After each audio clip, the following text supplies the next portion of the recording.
Traffic નિયમોનો સરેઆમ ભંગ, કાર્યકરોએ જોખમી સવારીને ઘોંઘાટ કરતા વાહન સાથે કર્યું શક્તિ પ્રદર્શન। મોરબી શહેરમાં સ્થાનિક સ્વરાજ્યની ચૂંટણીના પ્રચાર અર્થે આયોજિત શાસક પક્ષ ભારતીય જનતા પાર્ટીની એક રેલીમાં ટ્રાફિકના નિયમોનો ખુલ્લેઆમ ભંગ થતો જોવા મળ્યો છે।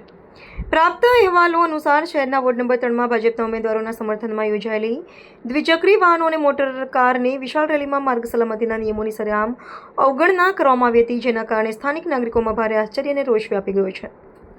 આ શક્તિ પ્રદર્શન દરમિયાન રાજકીય પક્ષના કાર્યકર્તાઓ અત્યંત જોખમી રીતે વાહનો હંકારતા નજરે પડ્યા હતા।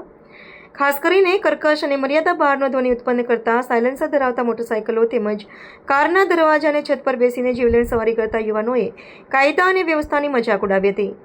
સામાન્ય નાગરિકો પાસેથી નજીવા નિયમ ભંગ બદલ આકરો દંડ વસૂલતું વહીવટીતંત્ર રાજકીય પક્ષની રેલીમાં ખુલ્લેઆમ થતા પ્રહારના ગંભીર નિયમ ભંગ સામે મુખપ્રેક્ષક બની રહેતા તંત્રની નિષ્પક્ષ કામગીરી સામે ગંભીર પ્રશ્નાર્થ ઊભા થયા છે। આ સમગ્ર ઘટનાક્રમ અને નિયમોના ઉલ્લંઘન અંગે જ્યારે મોરબીના જિલ્લા પોલીસ અધિક્ષકનો સંપર્ક સાધવામાં આવ્યો ત્યારે તેમનો પ્રતિભાવ અત્યંત નિરાશાજનક રહ્યો હતો।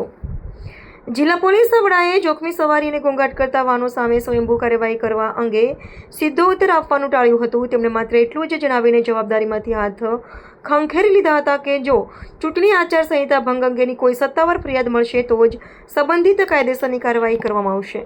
આ અનુસંધાનમાં આચારસંહિતાની જે પણ ભંગ થતો હશે એ મુજબની ફરિયાદ મળશે તો એ ફરિયાદના આધારે યોગ્ય પગલાં લેવામાં આવશે। જોખમી સવારી હોય કે મોડિફાઈડ બુલેટ હોય છે એની સામે એ અત્યારે પ્રસ્તુત તમારો જે પ્રશ્ન છે અપ્રસ્તુત છે। બીજો કોઈ પ્રશ્ન હોય તો જણાવી શકો।